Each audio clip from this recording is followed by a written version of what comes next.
et qui m'a vivement recommandé de parler avec toi sur les sujets donc de crypto et de blockchain. Elle m'a dit que tu as une vision particulière de l'importance de la crypto pour la diaspora et le continent. Une importance vitale même, je dirais. Ouais, une importance vitale. Et c'est vraiment je veux dire, il y a ceux qui sont dans cette aventure-là et ceux qui ne le seront pas. Bien évidemment, on pourrait me reprocher de ne pas avoir de base tangible sur lesquelles m'appuyer. Mais comme toute innovation, il y a toujours une rétrospective qui permet de se rendre compte d'une suite d'événements que nous n'avons pas. Donc on est obligé de se projeter, d'avoir une vision. Et particulièrement pour les entrepreneurs, parce qu'on arrive à se projeter et à imaginer et créer un futur qui naturellement va se manifester. C'est exactement ça. C'est exactement ça. Même s'il n'y a pas de base, mais il y a plein de choses sur lesquelles il n'y a pas de base. Il n'y a pas de base, c'est ce qu'on m'opposerait, mais il y a énormément d'éléments concordants, comme diraient les avocats, un faisceau d'éléments. Eux, ils disent un faisceau de preuves, mais bon, un faisceau d'indices, d'éléments qui emmènent naturellement, logiquement et sans trop de risques à se dire il y a quelque chose.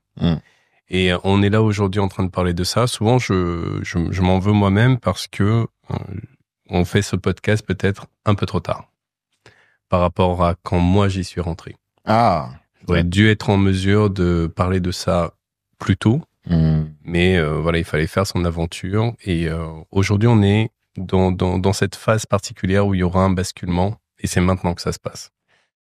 Quand tu dis qu'on est trop tard pour la blockchain, on est trop tard pour le Bitcoin, ou on est trop tard pour les cryptos en général? On pourrait être trop tard si c'est maintenant qu'on commence à y penser.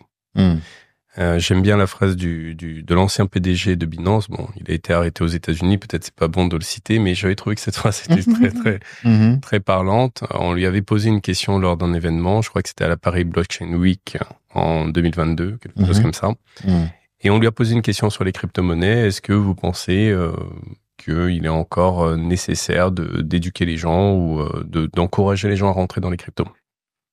Et il a eu cette réponse que je garde maintenant, qui dit, il avait répondu, I don't play piano for the cows anymore. Et moi, j'ajoute anymore pour adoucir un peu. I don't play piano for the cows. Et lui, il peut le dire parce que c'est Champagne Zhang, donc il a une notoriété qui est importante et une autorité qui est importante. Moi, pas autant. Donc, j'ajoute anymore. Et ça veut dire qu'aujourd'hui, on n'est plus à l'étape où on doit, ou en tout cas, moi, je ne suis plus à l'étape où je veux convaincre les gens d'y rentrer. D'accord. Je suis plutôt à l'étape où je souhaite accompagner les gens, mes clients notamment, dans la mise en place, la mise en œuvre d'une entrée en douceur, intelligente et pourquoi pas ambitieuse dans cet écosystème. Qui n'est pas seulement un écosystème financier et économique, mais qui englobe beaucoup d'aspects sur les échanges sur le continent et dans le monde. Pour moi, les cryptoactifs vont permettre au continent africain de manière plus importante d'accéder à un marché international. Sans être limité par la faiblesse de nos monnaies et qui sont pour la plupart adossés soit à l'euro, soit au dollar. Donc, on va complètement se libérer de ça et être en mesure de faire des échanges en direct, sans intermédiaire, avec le reste du monde. C'est d'ailleurs pourquoi le Salvador a mis le Bitcoin comme seconde monnaie adossée au dollar, parce que ils utilisent le dollar américain, mais ils ont utilisé le Bitcoin. Parce qu'à un moment donné, lorsque le président du Salvador a fait un constat très simple, il a calculé les frais liés à l'envoi de l'argent des Salvadoriens, je ne sais pas si on dit comme ça, j'aurais dû me renseigner, qui sont à l'étranger et qui envoient de l'argent au Salvador. Ça représente énormément d'argent et des milliards de dollars. Donc si on coupait cet intermédiaire, eh bien c'est autant d'argent qui rentre directement dans l'économie. C'est vrai. Et le parallèle avec l'Afrique est très criant parce que c'est vrai. Parce que il y a cette statistique dont on ne parle pas souvent, dont il faudrait parler. C'est hors temps, mais en réalité, je n'aime plus parler de choses hors temps parce qu'on est tellement habitué à ça qu'on ne saisit plus la mesure de ça pour la majorité des gens. Mais une statistique dit que tout l'argent qui a été envoyé par des Africains à l'étranger, à leur famille en Afrique, et qui n'a pas forcément servi à créer une dynamique, vu que c'est comme un puits sans fond, malheureusement, eh bien, tout cet argent aurait servi à rembourser la dette des pays africains 2 ou 3 fois. Ouais, j'ai jamais entendu ça. Voilà. Moi, j'avais entendu le fait que la diaspora est le premier bailleur de fonds du continent. C'est quelque chose qu'on dit souvent. Premier élément. Deuxième élément, les frais captés, la valeur captée par les grosses sociétés de transfert de fonds sont énormes. En milliards de dollars ou d'euros. Maintenant, là, t'apportes un autre élément. C'est que la dette de l'Afrique aurait pu être remboursée par les fonds apportés par la diaspora. Exactement. Depuis les indépendances. C'est chaud. Ouais, c'est chaud. Donc, quand tu penses, c'est un vrai problème. Non, il faut vraiment prendre le temps de se poser pour réfléchir à ça. Et je regardais sur Instagram dernièrement j'ai tellement d'informations en tête, malheureusement, j'ai pas retenu son nom, mais je pourrais retrouver une dame qui faisait une conférence où elle était vraiment très passionnée, passionnément choquée de voir que aux indépendances, le pacte français consistait à demander aux pays africains de mettre leurs réserves d'argent dans les coffres de la France. Et la France avait le droit, a eu le droit, et a utilisé ce droit, d'investir cet argent sur des marchés financiers. Donc, si on prend, par exemple, je sais pas, en équivalent 500 milliards de dollars, ce genre de choses, eh bien, ça a rapporté plusieurs billions. Mais à ne pas confondre billion en français et anglais, parce que billion en français, c'est 1000 milliards. Ouais. Non, c'est pas pareil. Et donc, voilà. Donc, elle était un peu choquée de dire... Après, on a l'audace de dire audacity, voilà. L'audace de dire que nous sommes des pays pauvres, donc nous ne le sommes pas. Maintenant, j'ai complètement changé mon fusil d'épaule. Je ne suis plus du tout dans ces formes de contestation, de pensée ou de parole purement émotionnelle. Je pense qu'il est temps pour nous de rentrer de manière plus consciente, parce qu'on est vraiment conscient. Donc, on ne doit plus aller se calfeutrer dans l'émotion, parce que l'émotion est quelque chose de doux, qui nous met un peu en confiance et enfin, qui crée un peu du confort. Maintenant, l'idée est plutôt, et moi je vais dans ce sens-là, d'apporter des solutions concrètes et d'être dans une démarche purement pragmatique. Et est-ce que ça veut dire que je mets de côté l'émotionnel? Non, mais ce réservoir-là est déjà plein, il a débordé, maintenant on le ferme et on va passer à autre chose. Parce que l'émotionnel ne nous a pas sorti des galères depuis le nombre d'années où on y est. Mais toi, tu penses, mais bon, je me fais l'avocat du diable en disant ça, que c'est l'argent qui va nous sauver. C'est pas l'argent qui va nous sauver, c'est une dynamique, un état d'esprit et surtout une recherche permanente, en tout cas une éducation et une recherche permanente de l'excellence, du goût du travail bien fait.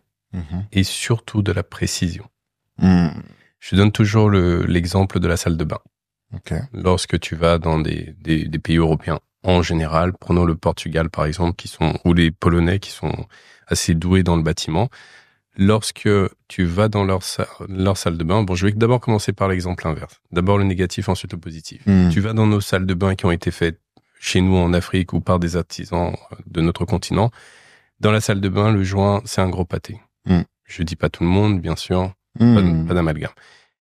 Et lorsque tu vas chez les Polonais ou les Portugais, en général, c'est bien fait. Et c'est propre. Dans les deux cas, ça tient. Il n'y a pas de fuite dans la salle de bain. Mais dans un cas, on a eu la recherche de l'esthétique. Le goût du beau. Le goût du durable. Et justement, tu sais, c'est plein de petits éléments qui concourent à transformer petit à petit notre esprit. Ok.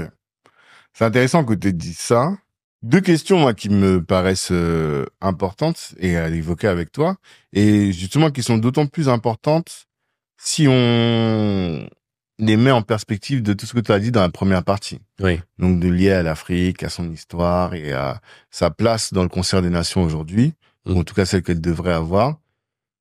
Pourquoi est-ce que la blockchain, d'une part, et les cryptos, d'autre part, sont absolument nécessaires, importantes pour la diaspora, d'une part, et les personnes du continent africain, d'autre part?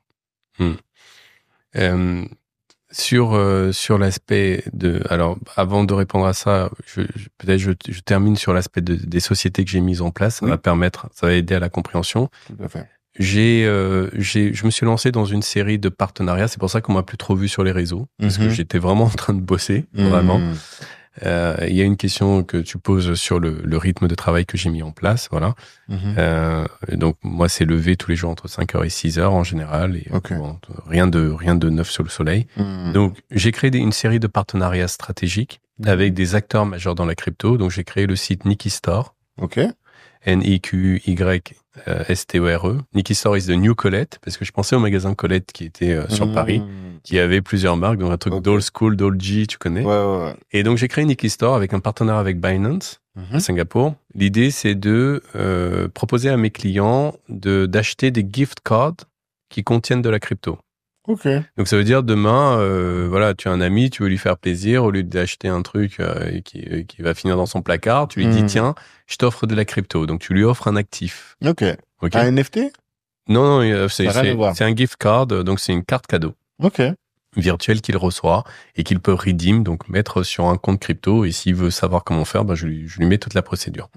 J'ai mis aussi un partenariat avec des sociétés qui font ce qu'on appelle des cold wallets.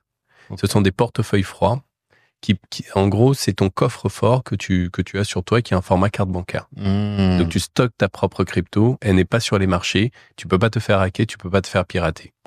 Si tu as des millions, tu la mets là-dessus, tu la laisses pas sur les plateformes. La plateforme ferme, tu perds tout. Et le troisième volet de Nikki Store, ça va être de créer des partenariats avec des marques pour vendre des produits et des services à des personnes qui possèdent de la crypto. Et donc, la partie que je vais développer sur une tokenisation de produits. Bon, ça, c'est Nikki Store. Ensuite, on a développé Phoenix Corp. Et Phoenix Corp, il y a un algorithme de trading que j'ai développé avec mes équipes qui fait de l'arbitrage automatique sur des portefeuilles crypto. Avec une vision patrimoniale, parce qu'il y a différents profils. Si tu sais pas quoi acheter, tu lui confies une somme et lui, il va faire des arbitrages à l'achat et à la vente. Donc, c'est Phoenix Corp Trading and Brokerage and OTC Company. Donc, le brokerage, c'est qu'on est en train de créer une plateforme d'échange, comme Binance, où on va pouvoir accueillir nos clients. La différence avec les autres, c'est que s'il y a un problème, c'est moi qui contacte directement, et pas une hotline. Et l'OTC, c'est la possibilité de faire du change à l'international, c'est-à-dire de la crypto contre de l'euro et de l'euro contre la crypto. Donc, ça fait déjà beaucoup de sociétés. Donc, j'ai créé le groupe Yem Venture qui va regrouper toutes ces sociétés-là. Donc, c'est sous Yem Venture que je vais commencer à communiquer demain. Maintenant, pour répondre à ta question sur l'utilité des cryptoactifs pour le continent africain, on part d'un constat qui est assez simple, c'est que le taux de bancarisation en Afrique est extrêmement faible. Tout à fait. Plus de 50% de la population n'ont pas accès à un compte bancaire. Et surtout, l'Afrique, le continent africain a loupé une étape dans l'évolution moderne de l'humanité. C'est pas bien grave, mais ils ont loupé le téléphone fixe. Filaire. Ils sont directement passés au mobile, à l'ère d'Internet. Donc, tout le monde n'a pas de compte bancaire, mais tout le monde, paradoxalement, possède un smartphone qui est connecté à Internet, si ce n'est pas plusieurs. Totalement. Donc, le smartphone et la crypto, ça match bien. C'est le mariage parfait. Parce que dessus, on peut avoir des applications. Toutes nos applications sont gérées dessus. On peut sécuriser, voir ce qu'on a sur nos cold wallets. On peut vraiment le faire. Donc, on a un troisième volet qui est celui de la faiblesse de nos monnaies. Et quand je suis très énervé par rapport à ce sujet, ce qui m'arrive pas souvent, je dis des monnaies de singe. Tu vois, monnaie de cacahuète. Parce que cette monnaie ne vaut absolument rien. Il y a tout l'historique qui est dessus. Nos amis Kamites pourront en débattre dessus. Et en long, en large, à travers, il y a tout ce qu'il faut sur le net. Donc, voilà. Et donc, la faiblesse de ces monnaies fait que nous ne sommes pas compétitifs sur le marché international. D'ailleurs, c'est une monnaie qui n'est pas échangeable sur le marché international. Ou très difficilement. Seulement dans les pays où il y a matière à le faire. Tu viens en France, tu peux le faire. Mais tu vas dans un autre pays, ton franc CFA, ils n'en veulent pas. Absolument pas, ils connaissent pas. Ça passe par l'euro d'abord avant c'est ça. Ou le dollar. Mais... Ça n'apparaît sur aucun tableau. Le quatrième volet, donc il y a beaucoup comme ça, il faut pas que je les oublie, mais il y en a tellement, c'est toutes nos banques étaient en tout cas, et ça reste encore en grande majorité, des subsidiaires, donc des banques européennes. Donc lorsque tu fais une transaction dans une banque africaine qui est reliée à une banque française, ça passe forcément par la France qui le valide.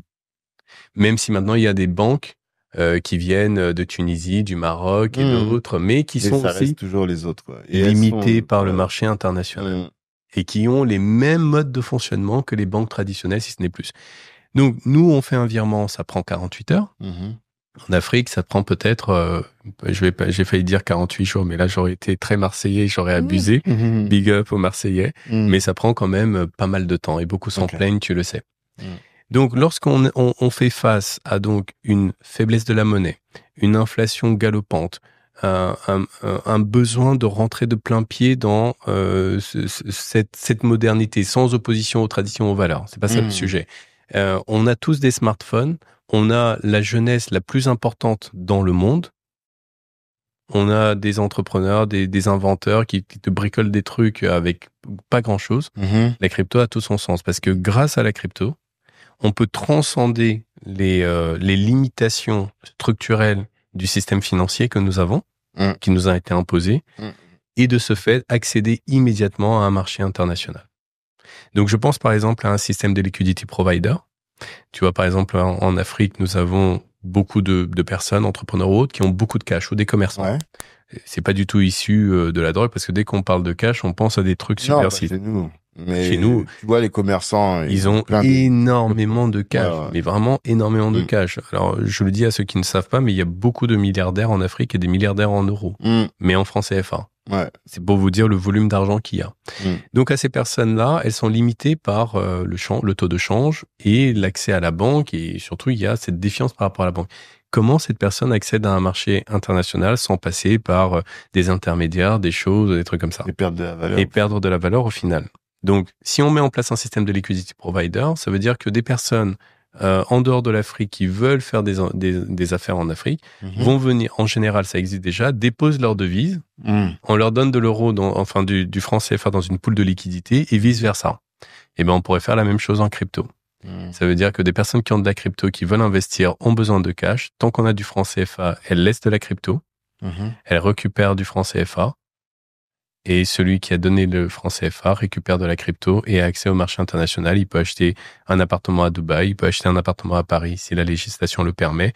Il peut acheter des actions. Tu vois, en toute autonomie. En fait, ça ouvre un champ des possibles qui est beaucoup plus vaste. Exactement. Et un accès à l'international qui n'a pas aujourd'hui, quoi. Ou qui est limité, ou qui n'est réservé qu'à une élite. Donc, mon objectif principal, et c'est la phrase que j'ai mis dans mon cabinet de conseil en gestion de patrimoine, c'est démystifier l'impossible pour découvrir le possible. Et où est-ce que j'interviens à ce moment-là? C'est pour apporter toute l'infrastructure et l'architecture qui va permettre de faire ça de la meilleure manière possible. Non, c'est top. C'est top. Et ça, c'est ton cabinet qui fournit cette compétence-là. Le cabinet de conseil en gestion de patrimoine ne fera pas du tout de crypto, parce que j'ai une certification de l'AMF, ils sont pas très crypto-friendly, il y a la loi MiCA qui arrive, ça va être plutôt Phoenix Corp, la compagnie Phoenix Corp qui va, la partie OTC, et la partie brokerage, parce qu'on aura une plateforme d'échange où je pourrai créer des comptes pour mes clients et faciliter des transactions. Et l'OTC, ça va être de créer des partenaires avec des banques qui sont crypto-friendly. Moi, je vais faire le KYB, donc Know Your Business, ou KYC, Know Your Customer. Donc, les diligences nécessaires au niveau réglementaire pour permettre à un de mes clients qui a de l'euro ou une autre monnaie d'acheter de la crypto et vice-versa. Ou même lui proposer donc des produits et des services afin qu'il puisse dépenser son argent en crypto directement.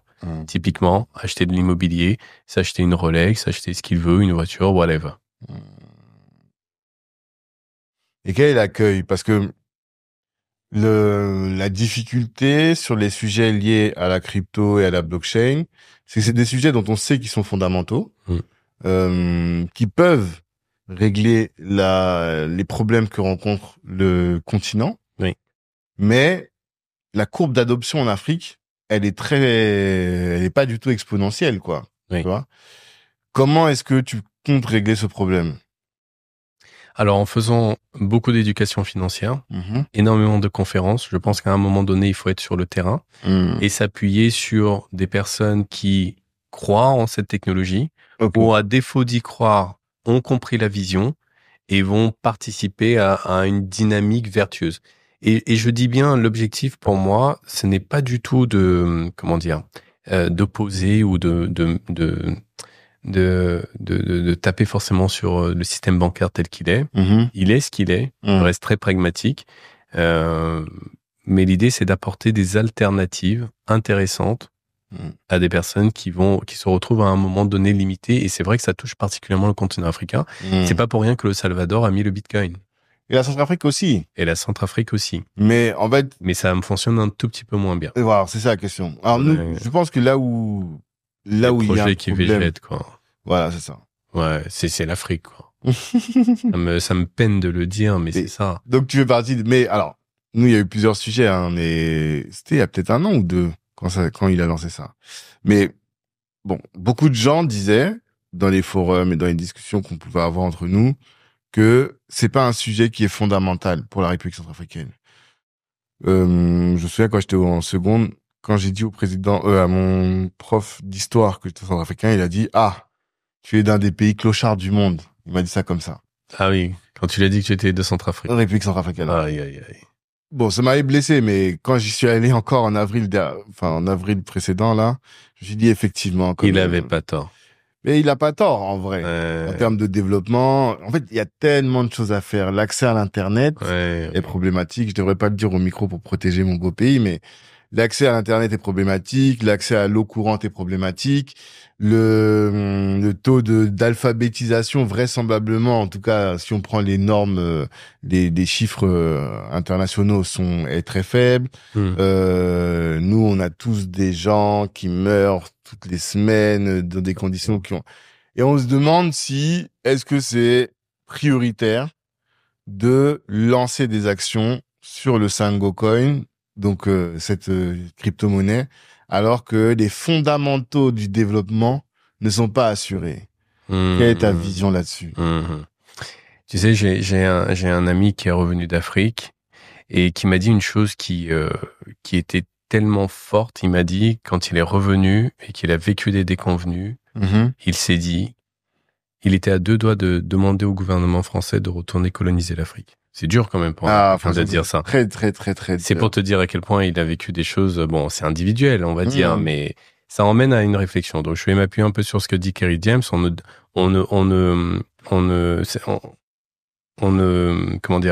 ne se présente pas face à des choses qui ne vont pas en les taisant, mais en les dénonçant. J'ai plus le terme exactement, il a plus de flow que moi. Mais à un moment donné, oui, il faut nous mettre devant nos responsabilités.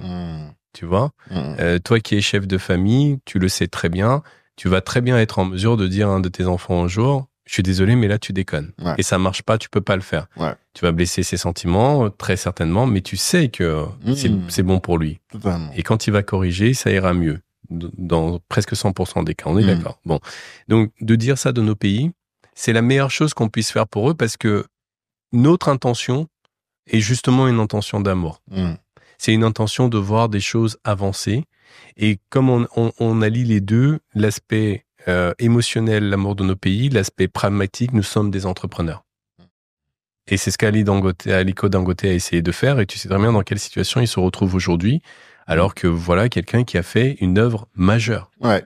La plus grande raffinerie au monde. C'est ça, parce qu'il faut expliquer, il faut expliquer. Au monde? Au monde, oui. Ah, je savais pas ça. Oui. Ok. Tu vois? Je pense qu'il faut expliquer pour les gens qui connaissent pas, et c'est vrai que c'est un sujet qui est passionnant et pertinent, et même dans tout ce dont on est en train de parler, il est en train de créer la plus grande. Alors, je savais pas que c'était au monde. Il l'a fait, il l'a créé. Alors donc, bon, on pourra peut-être discuter sur le haut monde. Je vais enlever le haut monde parce qu'on va laisser ça au maître du monde. On va dire la plus grande d'Afrique. Ouais, ça c'est sûr. Ça c'est sûr et certain. Qui a vocation à générer, j'ai lu, 500 000 emplois. Oui, c'est ça, et je crois qu'ils font 500 à 600 000 barils par jour, alors que toutes les autres raffineries du pays, il y en a 2 ou 3, n'en font que 350. Voilà. Donc ils se retrouvent dans une situation quand même horrible. Voilà une personne qui met sa fortune personnelle, il fait appel aux meilleurs ingénieurs, techniciens du monde pour créer une œuvre d'éternité, et il se retrouve bloqué par des considérations burlesque, absolument indécente, et il n'arrive pas à faire tourner ce qui devrait être le fleuron de l'industrie africaine, c'est-à-dire un phare qui guide tout le reste. Totalement. Tu vois ? Et les considérations auxquelles tu fais allusion, alors moi, c'est la seule source d'information que j'ai là-dessus, c'est quelques vidéos YouTube. J'ai pas creusé le sujet, mais ce que j'ai cru comprendre, c'est des problèmes de corruption en fait. Des gens qui ont leur propre société de raffinerie, société de raffinerie et même conflit d'intérêts au niveau politique. Et tu parlais de l'entrepreneuriat individuel. Nous ne sommes plus à l'époque de l'entrepreneuriat individuel ou individualiste. Nous sommes maintenant à l'époque de la synergie.